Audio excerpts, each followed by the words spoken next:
I knew what was coming, but this time, it was worse than before. They didn't just hit me. They kicked me, punched me, pulled my hair. You're useless. Pathetic.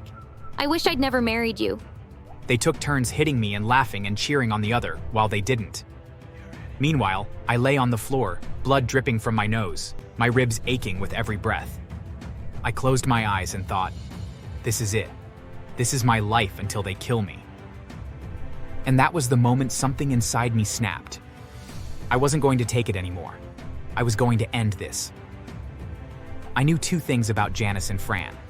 One, they thought they were untouchable.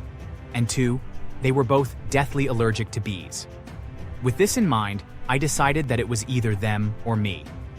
I just couldn't live like that anymore, and I decided that I would rather live in prison than continue to be their personal punching bag. I spent the next week preparing, and I researched how to build makeshift beekeeping gear, how to transport hives, and, most importantly, how to rig every window and door in the house so they wouldn't open from the inside.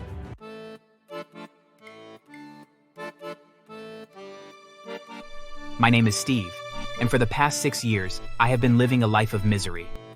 And it has all been because I chose the wrong person to marry. I know what you're thinking. You're thinking that if I'm that unhappy, then I should just get a divorce, right?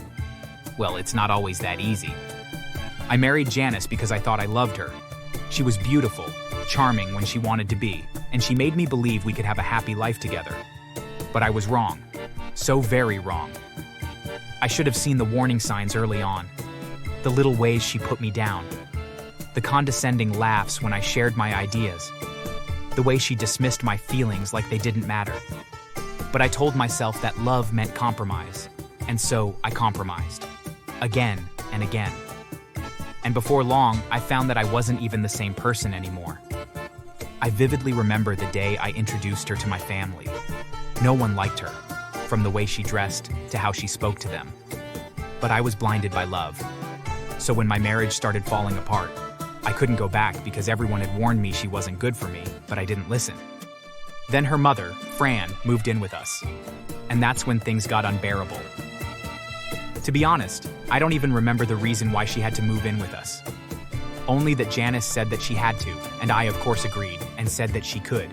Fran was as horrible as Janice.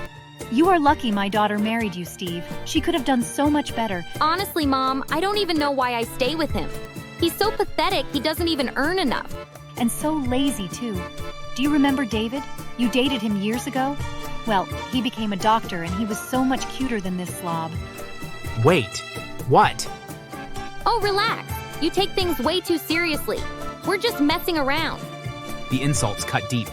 The irony was that Janice would spend our savings shopping and still call me lazy, even though she wasn't earning a dime. I know I should have stood up for myself instead of brushing off their abuse as jokes I supposedly didn't understand, but I was naive. The tragedy is that at first, it was just words. Cutting remarks over dinner. Snide comments about my job, my appearance, my incompetence. But words escalated to slaps, then slaps turned into full-on beatings. I don't know how it got that far. Maybe because every time it happened, I convinced myself it was the last time. Or that no one would believe me, and even if they did that, they would make fun of me for not being enough of a man. That somehow I even deserved it, and that as a man that I should take it and shrug it off without a care. Until one day, I realized it would never stop. And as time went on, the abuse escalated. The first time Janice hit me, it was over something so stupid I barely remember. I had forgotten to take out the trash. I expected an argument. What I got was her slapping me across the face so hard that my vision blurred. Maybe if I hit you hard enough, you'll actually remember something for once. It was just a mistake. I'll remember next time. Just stop. Fran saw it happen and just smirked. She didn't stop her daughter. Nope, she just laughed and nodded approvingly. Maybe that'll knock some sense into him. It better, or else next time it will be worse. Men are so useless. I was in shock, but it didn't stop there. One day, I was cooking dinner. Something I did every night because Janice and Fran refused to lift a finger around the house. While I was preparing everything, I accidentally spilled some sauce on the counter. You idiot! You can't even cook without making a mess. It's just a small spill. I'll clean it up after dinner. The hell you will! You better clean it up now or else you can't have any dinner. Terrified, I did as I was told, and I bent down to clean it up. And before I knew it, she grabbed a frying pan and slammed it against my back. I collapsed, gasping in pain. Quit whining, Steve. Be a man.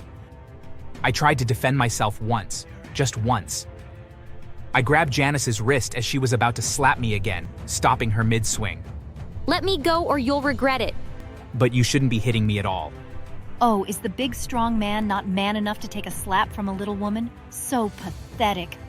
I let go, and I did regret it, because that night, she and Fran took turns hitting me with a broom handle. I slept on the cold kitchen floor because I was too bruised and broken to make it upstairs. I told myself that maybe, just maybe, they'd get tired of hurting me. That one day, they'd just stop. They didn't. One day, we attended a social gathering. Janice, Fran, and I. While we were there, Janice drank excessively and started flirting with men right in front of me. When I tried to caution her, Fran shouted at me in public, shocking everyone with the way she spoke to me. Then Janice went too far. She insulted my mother, loudly criticized how much I earned, and said she regretted marrying me. People even started recording the scene. I was so embarrassed that I left the event without them. The breaking point came one night when I came home late from work. Janice was already in a bad mood, and Fran was always looking for an excuse to unleash her cruelty. Where the hell have you been? Work ran later than I expected. Liar. You were probably out trying to find someone dumb enough to feel sorry for you. You were probably cheating on my daughter, you disgusting beast. Maybe we should teach him a lesson, Mom. But I literally just came from work. I did nothing at all wrong. I knew what was coming, but this time, it was worse than before. They didn't just hit me. They kicked me, punched me, pulled my hair. You're useless. Pathetic. I wish I'd never married you. They took turns hitting me and laughing and cheering on the other while they didn't. Meanwhile, I lay on the floor, blood dripping from my nose, my ribs aching with every breath. I closed my eyes and thought, this is it. This is my life until they kill me. And that was the moment something inside me snapped. I wasn't going to take it anymore. I was going to end this. I knew two things about Janice and Fran. One, they thought they were untouchable. And two, they were both deathly allergic to bees. With this in mind, I decided that it was either them or me. I just couldn't live like that anymore, and I decided that I would rather live in prison than continue to be their personal punching bag. I spent the next week preparing, and I researched how to build makeshift beekeeping gear, how to transport hives, and, most importantly, how to rig every window and door in the house so they wouldn't open from the inside. One evening, when Janice and Fran were fast asleep, I put my plan into action. Wearing my makeshift protective gear, I walked deep into the woods and carefully collected several hives. The buzzing inside them was angry and violent, just like I needed it to be. I placed them in boxes and carried them back to the house. Heart pounding, I entered the house and set the boxes down in the living room. I took a deep breath, then grabbed a knife and sliced them open. The bees erupted in a furious swarm. As the air filled with their buzzing rage, I stepped outside, locking the door behind me. I stood there, listening to the chaos inside. I heard screams and people running around being stung by the bees. Then I walked away. The next morning, I got a call from the hospital. "Sir, your wife and mother-in-law have been admitted to the hospital. It's not looking good. You should come immediately." Oh my God, I'm on my way. Before heading to the hospital, I went home and fixed the locks so that everything appeared normal, and also opened several windows so that the bees could escape. Then I made my way to the hospital. I arrived just in time for the doctor to deliver the news. "I'm sorry, your mother-in-law didn't make it. Both of them were stung dozens of times. Your wife, well, if you want to say goodbye, you should do it now." I entered Janice's hospital room. She lay there, covered in welts, struggling to breathe and in a great deal of pain. Her eyes flickered open, and when she saw me, a weak, pathetic whimper escaped her lips. I looked around and was grateful that we were alone in the room. I leaned in close and whispered into her ear. "Yes, I did this to you. You and your mother pushed me too far. You should have stopped when you had the chance. But I knew that you never would. I hope it hurt a lot." Her eyes widened in rage and fear. But she couldn't move, couldn't fight back. And then, just like that, she was gone. And I felt nothing but relief. Amazingly, their deaths were ruled an accident. The official report stated that a freak swarm of bees had entered the home through an open window, leading to their tragic demise. No one questioned it. No one suspected me. I couldn't believe it. I was finally free. But even though I was free, I couldn't shake the weight of what I had done. Unlike Fran and Janice, I wasn't a monster, and the guilt of it nagged at me. I had spent years being their victim, and now that they were gone, I didn't know who I was anymore. So I made a vow.